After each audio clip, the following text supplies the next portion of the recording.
Thank you so much. I appreciate this very warm introduction. Thank you so much for actually coming and staying this much to listen to me. I appreciate the invitation from everybody in the organization, and thanks specifically for Mustafa as well. I'm actually so happy to meet a lot of my colleagues, my friends. Uh, I don't want to say that I struggled with this lecture. That's what I do for a living. I can talk about it without slides. But I want it to be useful. I want it to be something that you guys could get out of this room and being able to do what I'm actually doing where I'm sitting there in Pittsburgh. So that's really what I was trying to do. Without further ado, let's just go into the problem. Obviously, we have more problems in Egypt when it comes to endoscopes. My personal experience when I was a resident in Cairo University, I I recall one day I came out of the division with my whole clothes, my coat, everything is full of blood from top to the bottom, and I was just really I don't know what to do. I can't see any other patients. I can't meet any of the doctors who want to follow the patient with me. I can't go to the street like this. It just looks horrible. And I know that there's so many people with bleeding varices, and I understand there's so many heavily contaminated scopes. And I saw with my own hands how the scopes were processed. And I used to live close to the Olympus place where actually I would take the scopes in my personal car, drop them to the repair shop, sit with the biomedical folks and see exactly what they're doing. So I was really into this way back early on. And then I can see things a little bit different where I am now. So I can say probably in Egypt we have far more bloodborne pathogens than other parts of the world. And when we say bloodborne pathogen, we mean HIV, hepatitis B, and obviously hepatitis C for sure. And without really smearing anything or anybody, I don't think our processing of the scopes is perfect. I'm talking about Egypt. And I don't think anywhere is perfect either. But I think we have more share of that. And then there's so many other factors that maybe you would teach me or tell me as well. I do think scopes are special in handling. In fact, we have data to show that there's more bacteria on scopes than surgical instruments. So let's say a surgeon is doing a colorectal cancer with feces in the intra-abdominal cavity. The instrument used for the surgery has less bacteria compared to a scope that was inserted. And then obviously the scope is a complex structure. When you look inside the scopes, it's a long, narrow lumen. There's a lot of gadget inside that one of them could be in trouble and that could harbor bacteria and infection and so on. The elevator channel, as Mustafa was asking me about before the lecture, I'm going to show it to you in a second. And for sure, there's so many stuff that can happen inside the scope. It's like almost like your car. If the car is running, you really don't ask. You don't take it to the mechanic. You don't do much about it. It's just working. Once you start hearing noise or it's not working, that's when you start looking into the problem. So if you look inside the scopes when it's functioning and it's normal, there's really so much stuff that is not supposed to be there. Certainly, when you do scopes for people who are critically ill, bleeding, or critically ill in the intensive care unit with heavy colonization of resistant bacteria or what we call multi-drug resistant, those are high risks. And certainly, I'm interested in disposable bronchoscopes and disposable scopes in general. That may be something we can talk about at the end as well. I'm not here to summarize the steps of cleaning for you. You could read this in the guidelines, and I'm sure you can follow. Dr. Nail, earlier when he was talking about stewardship, he said the hospital never looked at what I'm doing except when there was a legislation and a mandate that you have to have a person to look at the antibiotics choices. In my opinion, the processing of the endoscopes will not be perfect or close to perfect unless there is a law or a rule that you cannot do a procedure without having this scope checked, and these are the steps. And this is a policy that we have a policy, I can share it with anybody, and this policy could be implemented, adopted. There's so many of those that's easy. I don't want to waste your time on this. But in brief, when you get a scope at the bedside, it should be washed or cleaned like this, just white with the enzymatic cleaning, just like washing your dishes, pretty much. The scope is taken to a processing area. The water has to be emptied between patients. You put an enzymatic cleaning onto the scope, leave it for a certain time, get disposable brushes, brush every lumen through the scope, take the scope out and put it into the automatic disinfection. If you don't have automatic disinfection and you're doing Cydex or whatever you're doing, has to be followed exactly by the letter. 30 minutes means 30 minutes. Doing this means doing this exactly.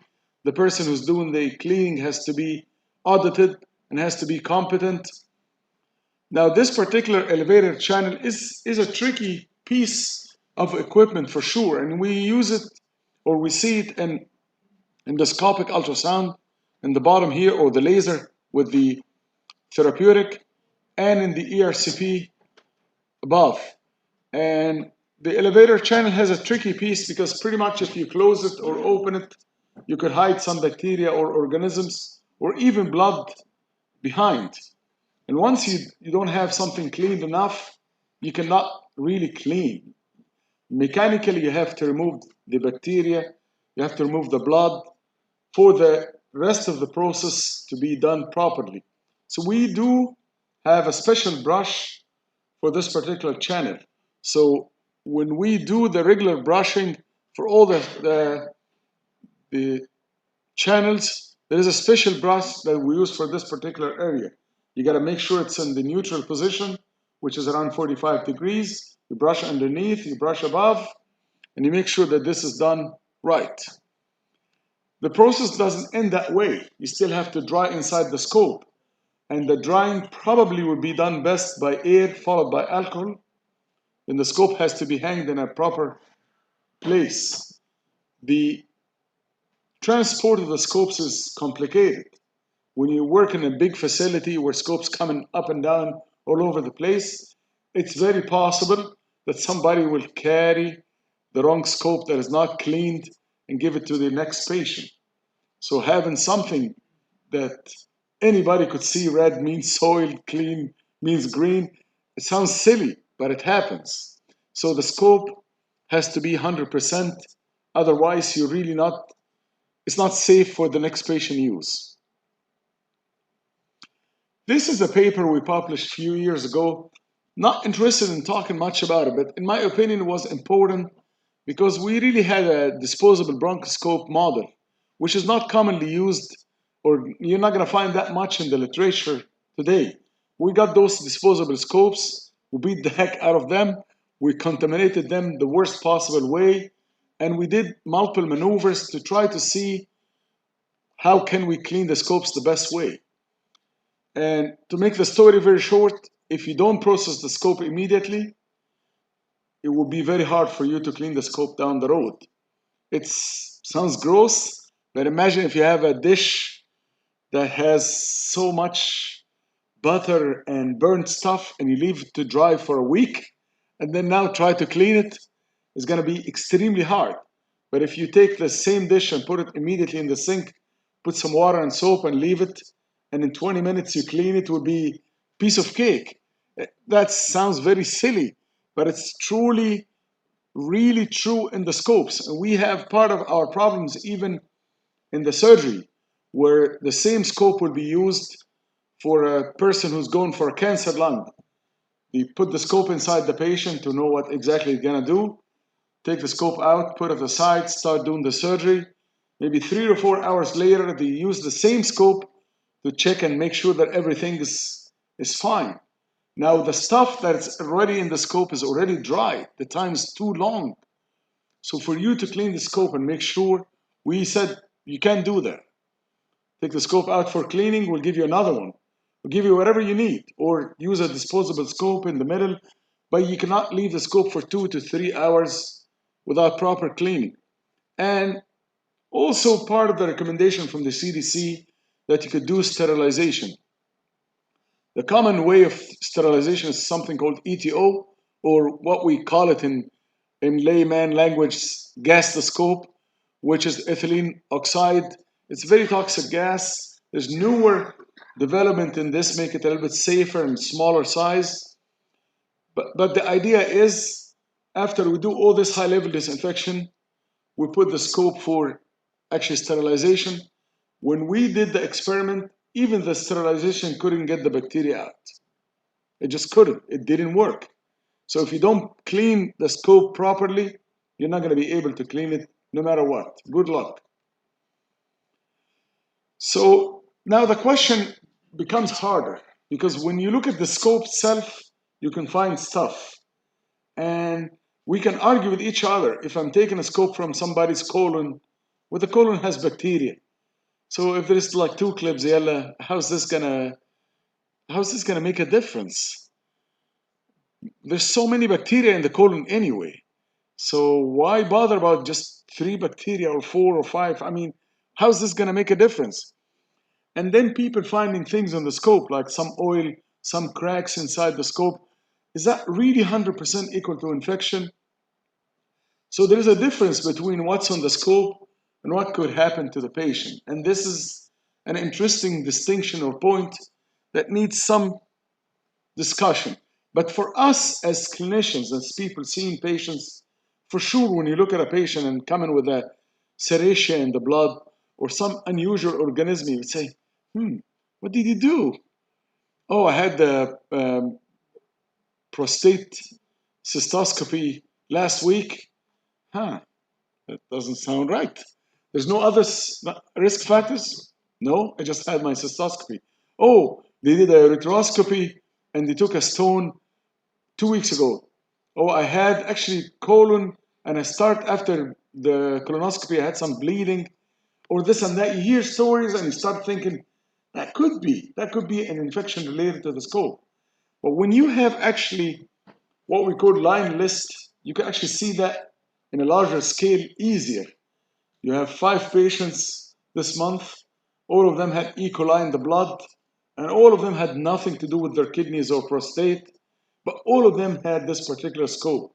Right away, you make a list and you start thinking, and you get, it looks like scope number 12 that they did the colonoscopy is the same one that was done for all these patients. There may be something in this scope. So that makes you think. And obviously, if you're getting more into looking at the scope and looking at what we call molecular epidemiology, like whole genome sequencing or matching these organisms, you probably will get to the point that something happened with the scope that got it contaminated. For sure, we do this routinely too. What I'm telling you is what we're actually currently doing, where every patient has a scope. We follow those patients' blood culture for 30 days. If for any reason this patient is in the hospital or left and came back and had a blood culture, that makes us get an alert, and we look at those patients, try to really think if there's something in this patient or not. Then for sure you're going to look at the scope. If you're looking for something and you're suspecting, the repair history is most of the scopes, probably either Pentax or Olympus. I guess those are the common, or at least in my time here, Olympus probably will be number 1 or most common. To make the story short, Olympus offers all the repair history for the people. You can actually have access if you work in a hospital, and they will give you every scope, and you can see how many repairs that was done on this scope, so you would know if there is a problem with this particular model or scope, and you can match it with other issues that could be reported as well. We do routine scope cultures, and this is something I'm interested in telling you about as well. And I'm more interested in the Borescope or other methods that I want to tell you about it real quick. So the surveillance I said about it, where clinically you want to look at those patients and maybe check in some cultures that they had. We're not asking for blood culture at every scope. We're not asking for this, but let's say you did a scope for a patient today and the same person came sick, having sepsis and having hypotension. He or she should get a blood culture. And if this is positive, you probably should think of what happened to the patient then. I don't think surveillance is perfect. I think it's helpful, but I don't think it answers everything you have. This is our data. We just actually got it accepted for the Digestive Disease Week. That was what, like a couple of months ago, I think in May. And we had positive bacteremia after endoscope within 30 days of this percentage. It's around 3 in 10,000, pretty much. So from what I talked to some of my colleagues here, it looks like this ratio is way higher than what we have. But I do think we're not looking enough. And I'm pretty sure the problem is bigger. And this is what we call the endemic, the baseline. We're not talking about an outbreak or when there is a problem. The problem probably will even look worse than this.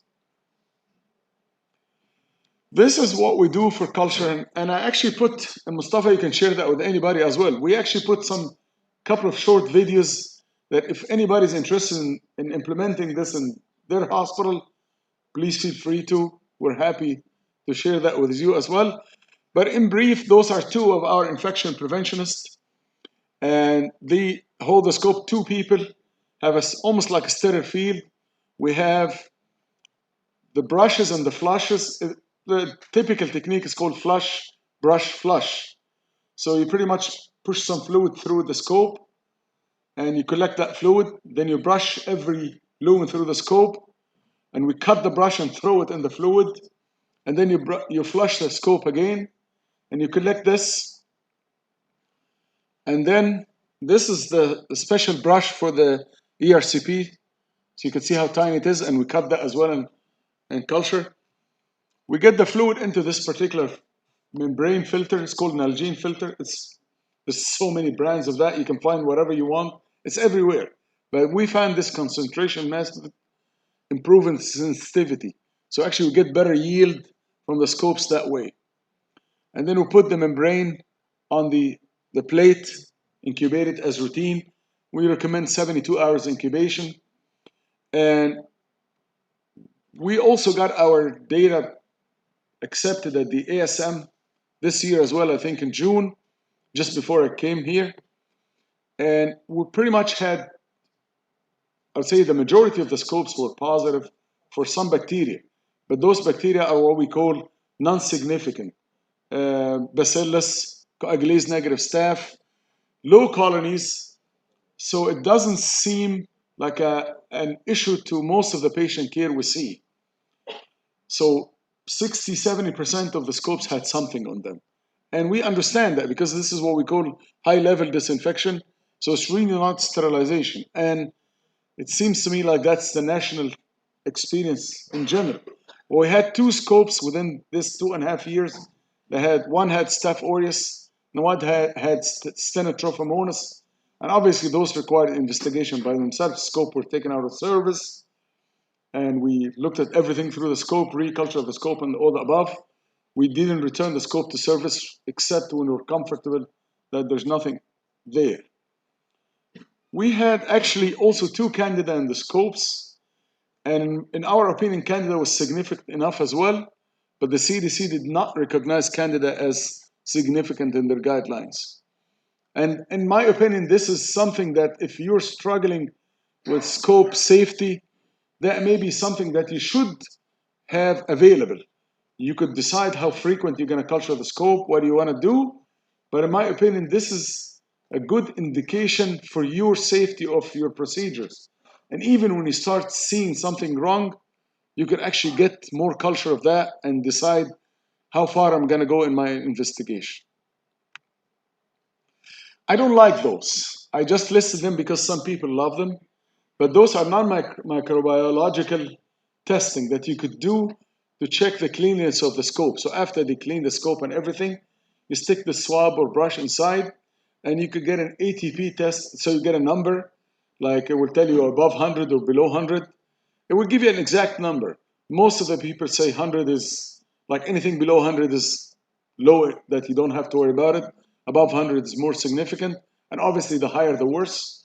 But really don't get a name of a bacteria. You have no idea if this is non-significant bacteria or somebody just touched the scope, but there's no infection. It presents blood, it presents hemoglobin, it presents proteins, it presents many things. I don't like it because I don't know what to do with it, pretty much. When I see that, I don't know. And when we culture some of those scopes, we never got anything out of them. So this is why I don't like them. And the other one, this swab, is actually, you don't need anything. All you have to do is just swab it and break the seal, and it will change color. So it's very simple, it's very easy, but they're not really that cheap. Meaning, if you're doing 5 tests, that's nothing. But if you're doing 300, that will be really very, very costly. What I'm interested about is this, the Borescope. We got the Borescope actually recently to look at all the scopes from inside, and we added this in our policy. Part of the routine care for the scopes is to pass a small scope within the scope lumen to look inside the lumen. And so you can see if there's something really bad. Obviously, you'll find a lot of things you don't know what to do with, some little scratch, some stuff. So not everything you see is equal to a problem. And I would imagine more and more with the use of this technology, we will have better idea what is important and what's not. I do think it's very important, and I think most of us used it when we have an outbreak. When you do an investigation, you do that. But now I would imagine will be part of the routine care as well. To make the story short, I want to jump into this particular scenario here, where you just mentioned about exogenous and endogenous, and I would agree with that, that when you're doing an ERCP and you're cutting a bloody area for the sphincter, and then the patient has bacteremia next day, it's not really equal that this scope is dirty. That's not true. But the inside of the gut is full of bacteria, and you had a wound with blood, so this bacteria could have access to the blood, and you could end up having bacteremia or sepsis from that, not necessarily due to a dirty scope. And differentiating those becomes hard, and that becomes an issue with what we call whole genome sequencing or molecular epidemiology, where if you see the same bug that looks exactly the same, that cannot be from the endogenous. There has to be some common source, and looking for the scope for that probably would be the most important piece. I would like to summarize what I said. I don't want to talk more, but I want to just touch base on these things. For sure, endoscope-related infection is a very important and very risky field that is not fully understood. I mean, what I talked about now is the culture, the bacteria. But the bacteria actually is not the worst. I mean, hepatitis and HIV, even when you discussed about the HPV, that to me is probably more important. I don't think HPV is only in the cervical area. I think HPV is in other parts of the body. So I would imagine you could transmit a lot of viruses through scopes. If we don't have a proper way of cleaning those scopes and processing them, we may be spreading so much infection more than what we think. And scopes is a very common procedure that is done everywhere. So we're just uncovering the first piece of the problem. But I think there's so much more to see. We have to follow up on the disinfection process. That will be the first step. We cannot just let people do what they want to do for processing the scope. So if we are interested in the infectious disease care for this country, we have to make sure who's processing the scope, what's his qualification, show me the material, where's the testing strips, how much time you put this, how far, how late. We have to make sure that this is done properly. And at the end, some of these things I mentioned and talked about today could be helpful for you. Culture, clinical surveillance, and maybe borescopes and repair history. And I'm done. Thank you so much.